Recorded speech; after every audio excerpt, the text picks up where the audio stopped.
네, 지난주에 들었던 말씀 한번 정리 한번 해볼까요? 1장은 무슨 얘기라고 그랬어요? 이상하다. 그쵸? 이상하다. 왜 저들이 다른 복음을 저토록 따를까? 왜 따를까? 참 이상하다. 그리고 하는 말이 다른 복음은 없다. 다른 복음이라는 복음은 없다는 거예요. 다른 복음이 있다면 그 복음은 복음이 아니다. 오직 다른 복음을 판별할 수 있는 복음은 단 이 복음밖에 없다. 그 얘기죠. 그리고 하는 말이 그 복음이 어디서 왔냐? 바울의 대답이요. 내가 누구한테 배운 거? 아니다. 주님께 받은 것이다. 그러고 나서 증명을 어떤 식으로 했다고 그랬어요? 간증. 예수 믿기 전에 자기 모습, 예수님을 만난 자기 모습, 예수님을 만난 이후에 자신의 행적. 어디 갔대요? 아라비아 3년. 마치고 다시 자기가 핍박하려고 했던 그 교회를 찾아가죠. 다메섹 교회로. 그리고 예루살렘에 15일 올라갔다가 다시 수리아 안디옥으로. 그 이야기하면서 이것 봐라. 내가 너희에게 전한 복음은 사도에게 배운 것 아니다. 단 15일인데 그 기간 동안 어떻게 배우냐? 아니다. 주님께 받은 것이다. 이게 1장이에요.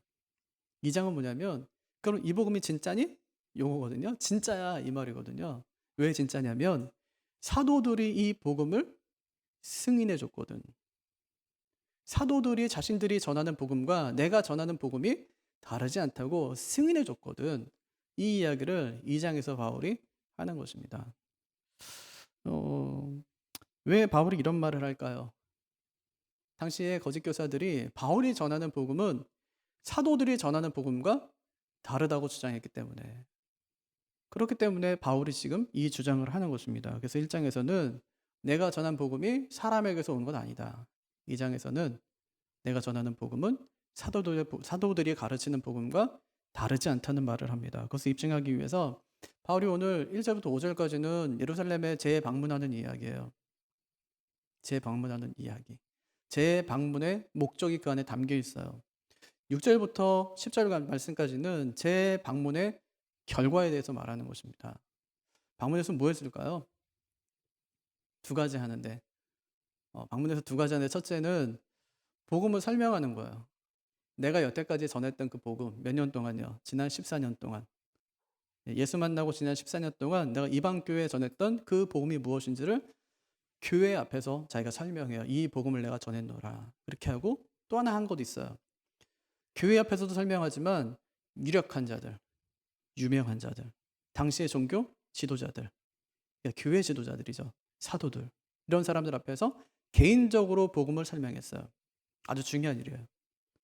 두 번째는 뭘까요? 자기와 함께 갔던 디도에게 할례를 강요하지 않았다는 거예요. 그것도 굉장히 중요한 일이었어요.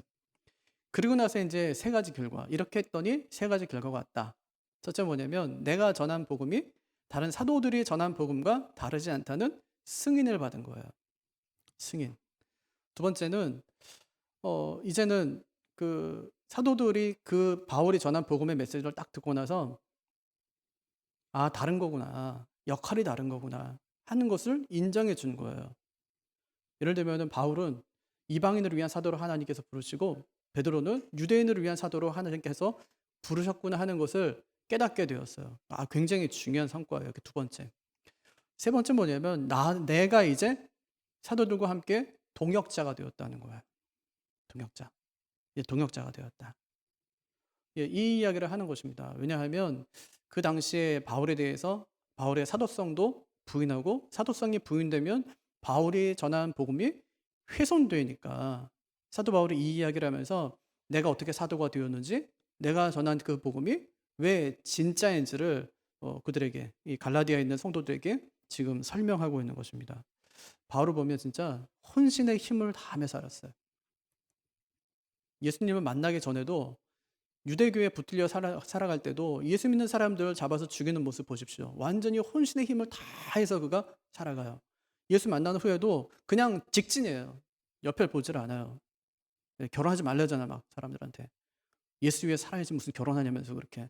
뭐 집안 일 신경 쓰고 하면서 어떻게 예수 위에 사냐고 하면서 할 수 있으면 결혼하지 말래요. 근데 만약에 정욕이 만약에 막 이렇게 끌어오르면 그러면 이제 결혼하지만 그렇지 않으면 독신으로 있는 것이 좋다면서 막 그렇게 가벼우니까. 예, 진짜 혼신의 힘을 다해서 살았던 사람이 사도 바울이었습니다. 여러분 어떠세요? 여러분이 지금 하는 일에 대해서 어떻게 하고 계세요? 예수 믿는 일에 대해서는 어떻게 하고 계세요? 정말 혼신의 힘을 다해서 예수 믿고 계신가요? 혼신의 힘을 다해서 여러분이 하는 그 일을 지금 감당하고 계시냐는 말이에요. 제가 아는 목사님 한 분 계시거든요. 그분이 오래전에 돌아가셨는데 저는 그분의 가르침 중에서 가장 기억에 남고 인상적인 게 뭐냐면 자기는 나중에 하나님 앞에 갔을 때 하나님 앞에 당당하게 이 세 가지를 얘기할 수 있대요. 첫째, 저는 하나님이 주신 시간 도둑질 하지 않았습니다. 이분 소풍도 안 가요. 교회에서 가자고도 안 가고 학교에서 뭐 신학교 교수였거든요. 안 가요. 그 시간에 성경 연구해요. 평생 24권의 신학 서적을 저술하셨어요. 안 가세요. 하나님 앞에서 나는 시간 도둑질하지 않았습니다. 두 번째, 물질 도둑질하지 않았습니다. 세 번째, 말로 죄짓지 않았습니다. 당당하게 얘기할 수 있대요. 그분 돌아가셨거든요. 그때 이제 장례식에 참여했어요. 그 얘기가 딱 떠오르는 거예요. 그 얘기를 한 번 들었는데 평생 잊혀지지가 않아요. 아, 나도 그렇게 살아야 지 하나님이 주신 시간 도둑질하지 말고 물질 도둑질하지 말고 말로 죄짓지 말아야지. 정말 혼신의 힘을 다해서 살았던 분이 그분이셨어요. 바울처럼요. 근데 바울이 오늘 예루살렘에 올라가는 거예요. 두 번째 방문이다 그렇게 이야기하죠. 1절 보세요. 14년 후에 내가 바나바와 함께 디도를 데리고 다시 예루살렘에 올라갔다고 얘기합니다. 몇 년 뒤에? 14년 뒤에요. 14년 뒤에 올라갔다. 그러니까 언제를 기점으로 해서 14년이냐. 학자들마다 약간 좀 견해가 다르긴 하지만 많은 사람들이 바울이 다메섹 도상에서 다메섹으로 가는 길에서 예수님을 만났을 때부터 14년 뒤에, 또 어떤 사람들은 그렇게 만나고 난 다음에 아라비아 3년 갔다가 예루살렘에 한번 올라가죠. 15일. 그 이후 14년 이렇게 이야기하는 사람도 있어요. 약간 3년 정도의 갭이 이제 그 안에 있는 거죠. 근데 일반적으로는 바울이 예수님을 만난 직후 그때부터 14년을 말하는 거예요. 이 방문이 두 가지 면에서 중요한데 먼저는 누구하고 함께 갔냐가 중요해요.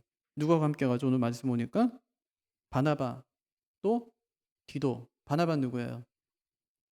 권위자. 예루살렘 교회에서 굉장히 존경받는 사람. 뭐 했기 때문에? 사도행전에 보면은 자기 재산을 교회 앞에 내놔요. 사도들 발 앞에 내놓고 뭐라고 해요? 같이 쓰겠습니다. 가난한 자들과. 그렇게 하죠. 그죠?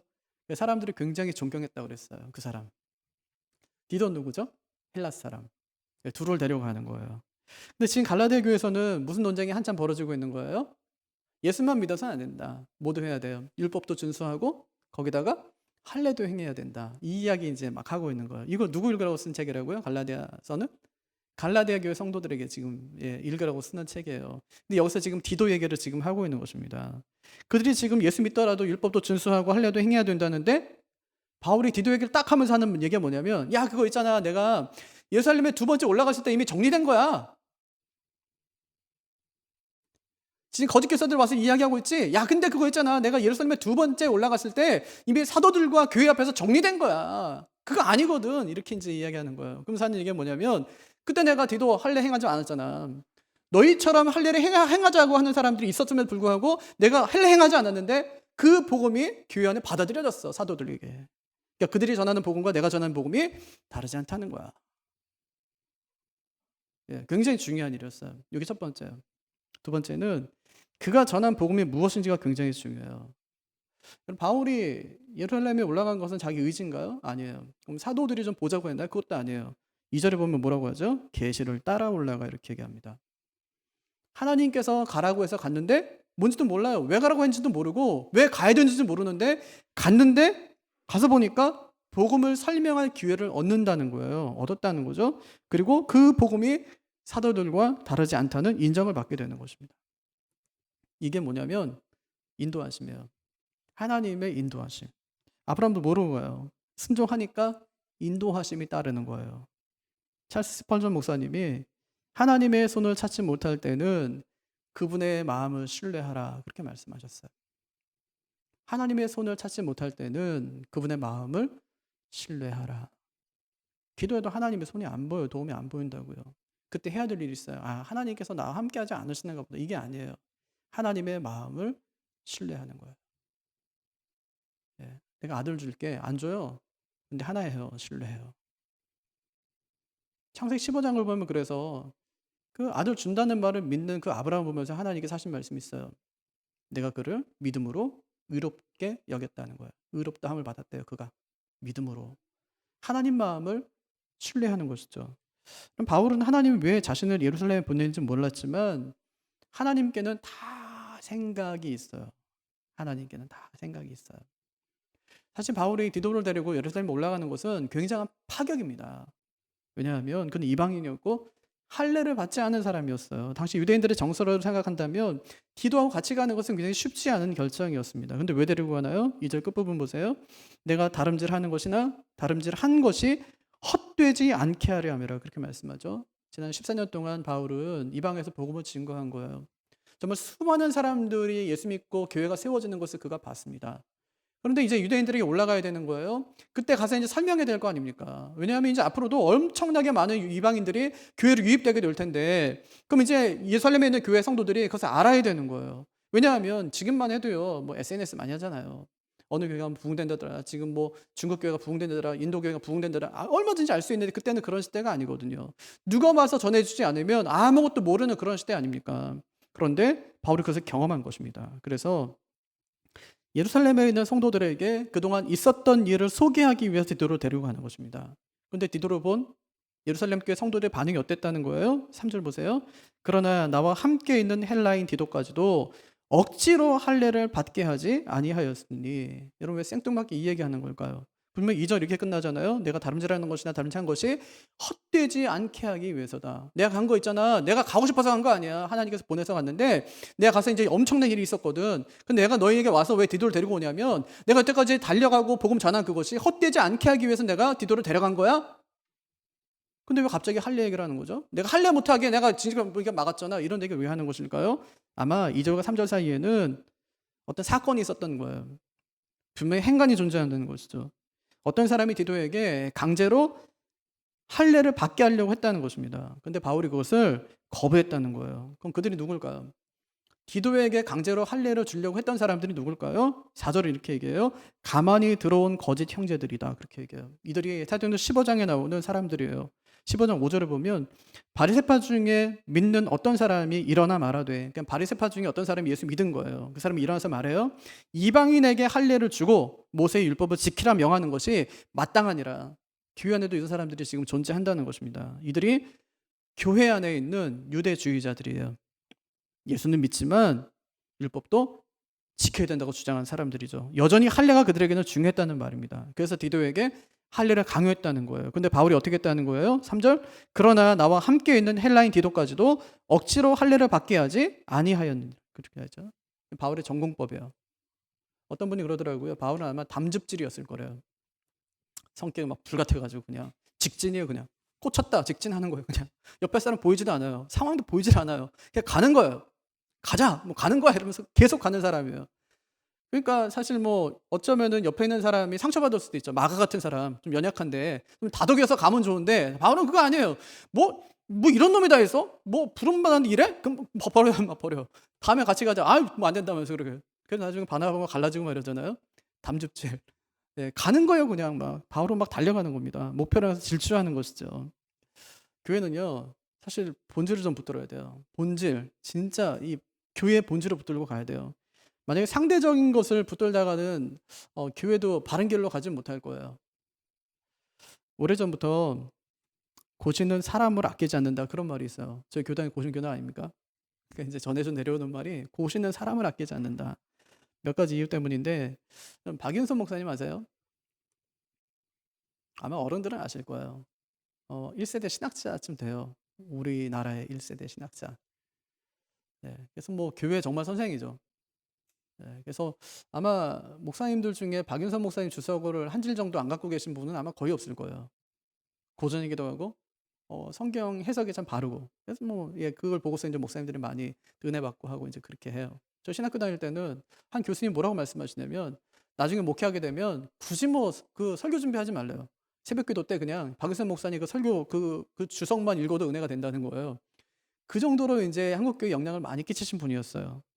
그분이 1970년대 우리 교단 신학교 교장이었었거든요. 근데 지금도 그렇지만 우리 교단이 참 주일 성수를 그렇게 중요하게 생각해요. 주일 성수. 좋은 거죠. 좋은 전통이죠. 그러니까 제가 예전에 이때 다니던 그 교회에 신학교에 다니는 전사님 계셨는데 결혼하신 거예요. 그런데 결혼하면은 신혼여행을 언제 가야 돼요? 토요일 날 보통 이제 결혼하니까 신혼여행 언제 가야 돼요? 월요일 날 가야지. 근데 그 전사님이 몰래 주일 날 티켓팅을 해놓은 거예요. 그러다 목사님한테 걸렸어요. 그 신혼여행 언제 가? 이러니까 이제 예, 내일 뭐 이렇게 저녁에 비행기로 갑니다. 혼난 거예요. 당장 취소하라면서. 주일을 끝까지 성수해야지. 어떻게 주일 날 그렇게 여행 갈 수 있냐면서 그래. 그래서 알겠다고 해놓고 갔다 왔어요. 그냥. 갔다 와서 걸렸어요. 근데 강도사 이제 시험을 봐야 되는데 목사님 추천서 거기 들어가거든요. 목사님 뭐라고 썼냐면 주일 성수에 대한 개념이 희박함 이렇게 썼어요. 그냥 면접 갔다가 진짜 혼이 난 거예요. 엄청 혼이 난 거. 너 그래갖고 어떻게 강사가 되고 나중에 목사가 되고 목회를 하려고 하냐 이러면서 엄청 혼나고 겨우겨우 이제 강사가 되긴 됐어요. 그 정도로 굉장히 중요하게 생각하거든요. 어느 주일날이었어요. 박인선 목사님이 1956년도에 우리나라에 파송돼 왔다가 이제 미국으로 다시 돌아가는 스푸너 선교사를 배웅하러 이제 주일날 나가신 거예요. 아니 그분을 배웅하긴 해야 되는데 주일날이니까 교단의 목사님들이 누구도 갈 수가 없으니까 자신은 신학교 교장이니까 그래도 시간이 나니까 목회라는 건 아니니까 간 거예요. 택시 타고 이제 선상에 가서 간단한 예배를 드렸어요. 그러다 보니까 시간이 늦어졌죠. 주일 예배를 들을 수가 없었어요. 근데 이거를 또 하필이면 누가 알게 된 거예요. 주일날 예배 드리지 않고 택시 탔다는 거. 주일날 돈 썼다는 얘기잖아요. 택시 타고 갔다는 거 이것 때문에. 원래 걸어가야 되는데. 아니 박윤선 목사님 딸은 그분도 목사님이시거든요. 여자분이신데. 그분이 나중에 그런 하는 게 뭐냐면 주일날 자기는 교회 가기 위해서 진짜 2시간, 3시간 걸어갔다는 거예요. 버스를 탈 수가 없으니까. 차를 못 타게 하니까. 그러니까 멀리 교회를 갔다 다니고 했었는데 그날따라 시간이 촉박했는지 목사님이 택시를 타고 딱 갔는데 그게 걸린 거예요. 예배도 못 드렸죠. 택시까지 탔죠. 그랬더니 노예에 이제 고발이 된 거예요. 노예에서 이 안식일 준수를 문제를 삼아서 이제 심의를 했습니다. 그랬더니 박 목사님이 노예 석상에서 이렇게 자기를 소명하신 거예요. 내가 주일에 노동한 것도 아니고 선교사와 예배 드린 것뿐이다. 이건 성경에서도 허용한 선을 행한 것이고 자비를 베푼 것이기 때문에 잘못이 없다. 뭐라고 결론이 났냐면 총회하고 신학교에서 공적 예배에 참석하지 않은 것은 안식일의 가장 중요한 부분을 소홀히 한 것이기 때문에 이는 하나님보다 사람을 더 기쁘게 한 것이다. 결론, 성경에 위배된다. 어떻게 될게요? 잘렸어요. 교장 잘리고 교수직 잘리고요. 그리고 목사님은 이제 고신교단을 떠나게 됐죠. 그리고 그 목사님이 세운 학교가 수원에 있는 합동신학대학원 대학교예요. 합동측. 교단을 세우게 된 거죠. 요즘 같으면 있을 수 없는 일이죠. 요즘 어떤 교수님이 택시 타고 뭐 배 선상에 올라가서 선교사님 배웅하고 왔다. 아유 참 선교사님 뭐 교수님 대단하시네요. 네. 10여 년 전에 작고하신 한 목사님이 계세요. 그분이 우리 교단 신학교를 다니셨대요. 근데 2학년까지 다니다가 퇴학을 맞으셨대요. 그분이 여러분 이름만 되면 이런 정도의 목사님이세요. 한국 교회에 굉장한 영향력을 행사하신 분이시거든요. 왜 퇴학당했냐? 새벽 기도를 안 나가셨다네요. 새벽 기도를. 학교를 못 다니고 총신을 가셨어요. 그래가지고 큰 교회를 이루고 큰 교단, 큰 교회를 이루고 하여튼 큰 우리나라에서 영향력 있는 목회를 하셨죠. 그래서 그때 신학생들이 우스갯소리로 했던 말이 있어요. 우리 교단만 떠나면 큰 목회한다. 진리의 문제가 아니면 좀 마음을 넓게 가질 필요가 있어요. 바울도요. 이방인을 얻기 위해선 이방인이 되고 유대인을 얻기 위해선 내가 유대인이 되었다고 이야기하지 않습니까? 하나님이 주신 모든 것이 선함에 감사함으로 받으면 버릴 것이 없다고 이야기하면서 오직 말씀과 기도로 거룩하여짐이라. 그렇게 이제 이야기합니다. 사람도 차별하지 않고 음식도 구별하지 않는 거예요. 하지만 그게 진리의 문제면 이제 이야기는 좀 달라지는 거죠. 여러분 바울이 왜 디도의 할례를 강하게 막았을까요? 4절 보세요. 디도의 할례가 그리스도께서 주신 자유를 다시 속박하게 될까 봐 그가 막았다. 그렇게 이야기합니다. 다시 속박하게 될까 봐. 할례 자체는 죄가 아니에요. 문제가 아니라고요. 지금도 남자아이들이 뭐 어느 정도 자라면 뭐 포경 수술하잖아요. 위생상 하잖아요. 그게 뭐 잘못 아니거든요. 그건 해도 되고 안 해도 되는 거예요. 어쩌면 아디아포라에 속하는 얘기죠. 뭐 성경에 규정되어 있는 디아포라가 아니면 아디아포라 정도는 그냥 해도 되고 안 해도 되는 건 상관없어요. 그럼 파마해도 돼요, 안 돼요? 파마. 예전에 교회는 파마하면 안 됐어요. 그럼 짧은 치마 입으면 돼요, 안 돼요? 교회 올 때. 그것도 안 된다는 거예요. 발목 가려야 돼. 나시 입고 교회 오면 돼요? 나시 입고 교회 안 오는 게 문제지. 나시 입고 교회로 와야지, 애들이.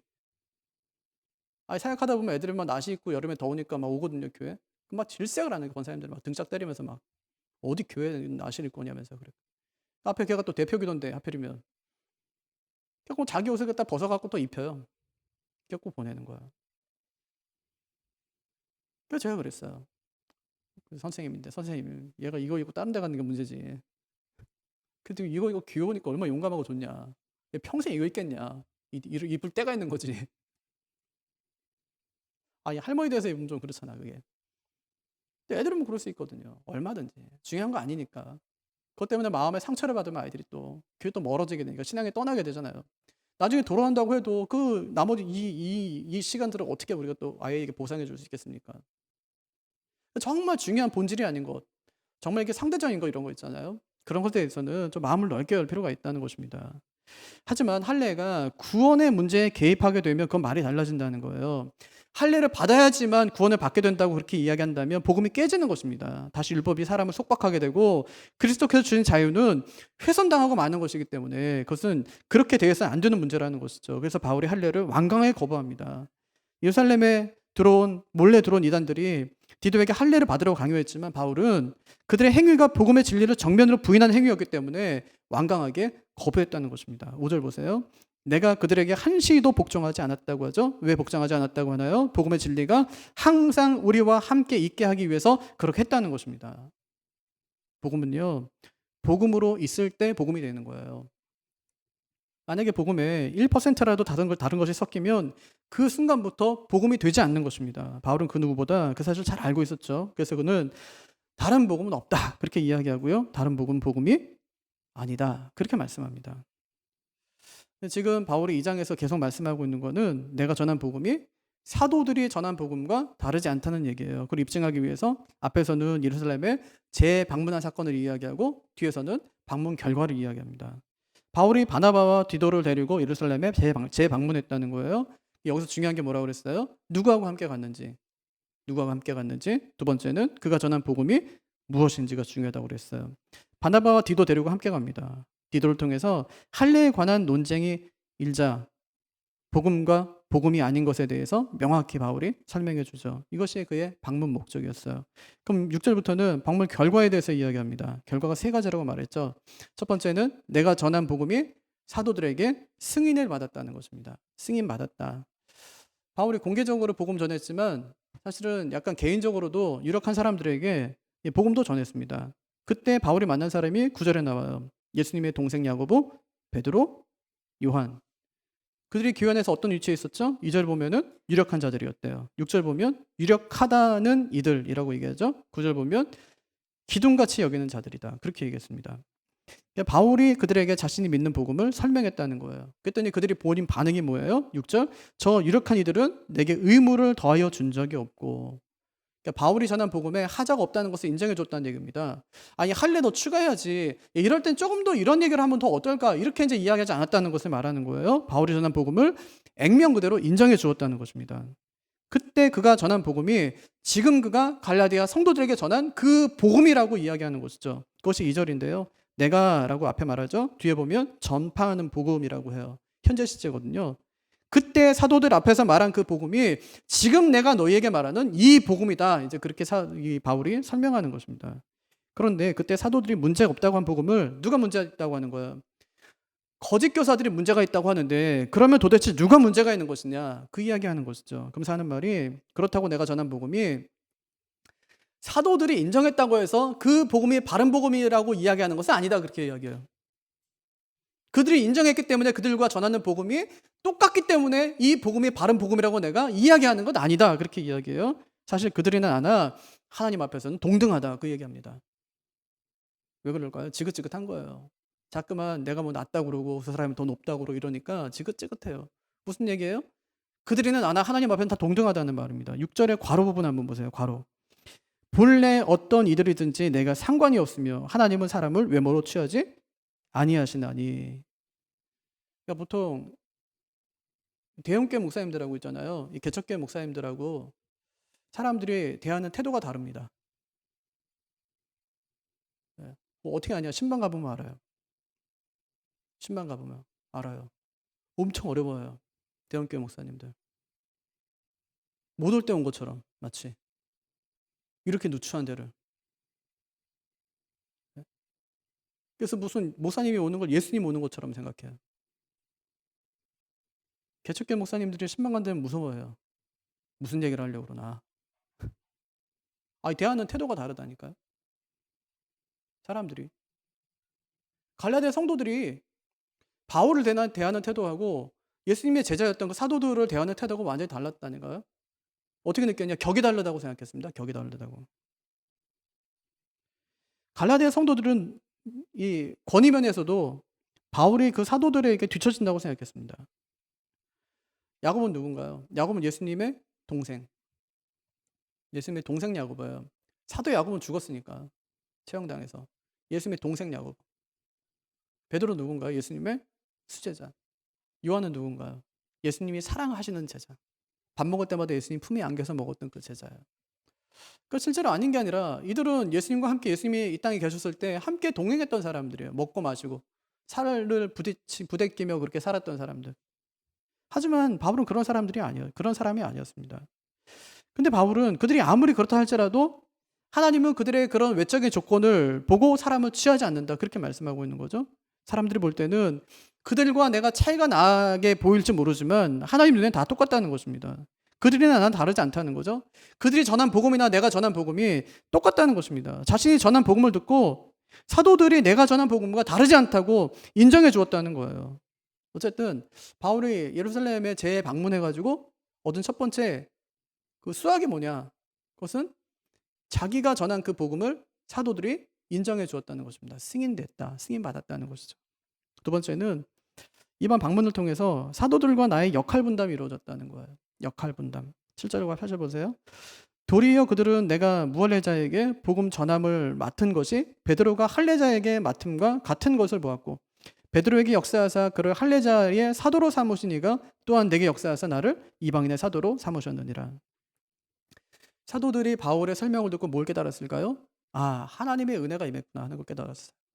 그리고 또 뭐 그래서 어떻게 고백했다고요? 아, 이 사람이나 우리나 똑같구나 하고 우리를 유대인의 사도로 불렀다면 이 사람은 이방인의 사도로 하나님께서 부르셨구나, 역할이 다른 것이구나 하고 그들이 인정했다는 말을 하고 있는 것입니다. 이것이 바울이 얻은 두 번째 성과였어요. 예, 역할 분담이 이루어진 것이죠. 세 번째는 바울이 동역자로 인정받은 것입니다. 9절 보세요. 또 기둥같이 여기는 야고보와 게바와 요한도 내게 주신 은혜를 알므로 나와 바나바에게 친교의 악수를 하였으니 우리는 이방인에게로 그들은 할례자에게로 가게 하려 함이라. 그렇게 얘기하죠. 요즘에 가장 위험한 것이 악수래요. 미국의 감염병 교수인 그레고리 폴란드가 이렇게 얘기했어요. 악수는 생화학 무기를 내미는 것이다. 그러면서 다른 인사법을 찾아야 된다. 그렇게 얘기했어요. 그만큼 위험하다는 거예요.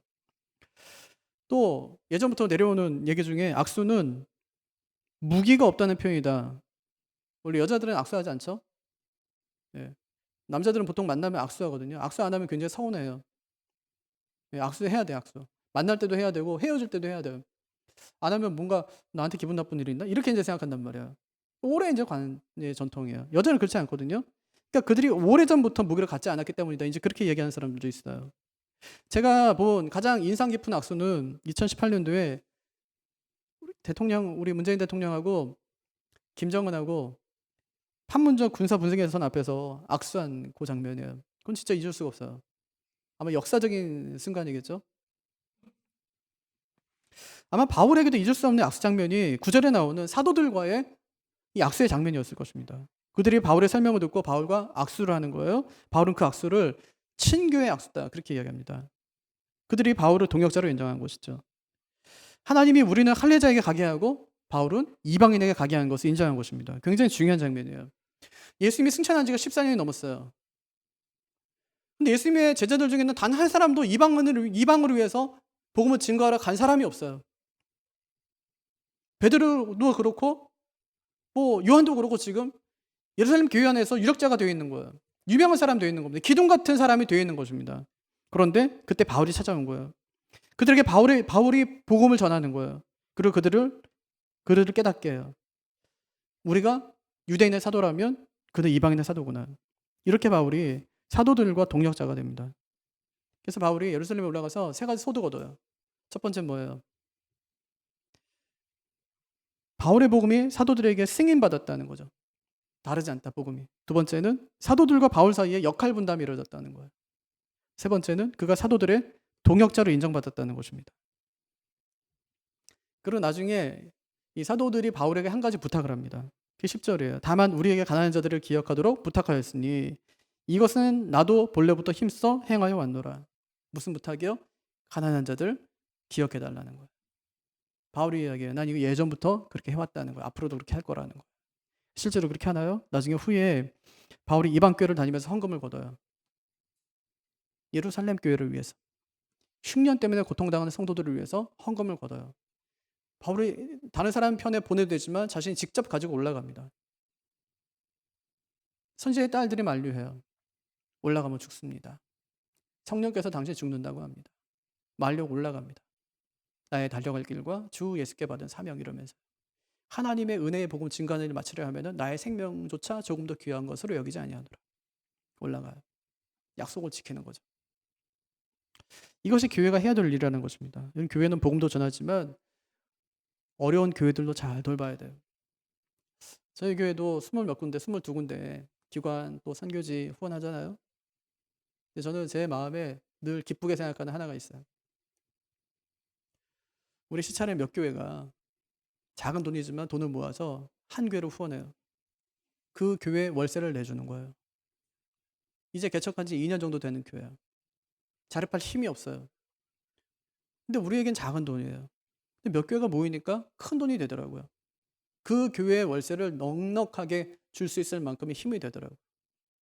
교회가 교회를 섬기고 교회가 교회와 함께하는 것입니다. 이것이 교회 하나됨이고 이 사도가 바울에게 부탁한 것이기도 합니다. 바울은 오늘 말씀 통해서 갈라디아 성도들에게 딱 한 가지 메시지 전하는 거예요. 내가 전한 복음이 다른 사도들이 전한 복음과 다르지 않다는 거예요. 이 복음이 그 복음이라는 말입니다. 내가 전한 복음은 사도들에게 승인을 받았고 또 사도들과 나 사이엔 역할 분담이 이루어졌고 내가 사도들의 동역자로 인정을 받았다는 것입니다. 그렇게 된 지가 벌써 10년도 넘었다 그 말이에요. 10년도 넘었다. 10년도 넘었다. 그러니까 거짓 교사들이 전하는 다른 복음에 미혹되지 말고 내가 전한 복음을 굳게 붙잡으라는 것입니다. 그래서 주의할 것을 말씀해요. 교회 안에 가만히 들어온 거짓 형제들을 주의하라. 거짓 형제들. 기억할 것이 있대요. 복음도 하나고 교회도 하나라는 사실을 기억해라. 힘써야 될 것이 있대요. 가난한 이웃을 열심히 돌보라. 힘쓰라는 말입니다. 사람 조심하고 바른 복음 잘 붙들고 또 가난한 이웃을 잘 보살피면서 사는 것. 이것이 하나님 백성의 삶임을 오늘 말씀이 우리에게 잘 가르쳐 줍니다. 그렇게 살아가는 우리 모두가 되기를 주님의 이름으로 축복합니다.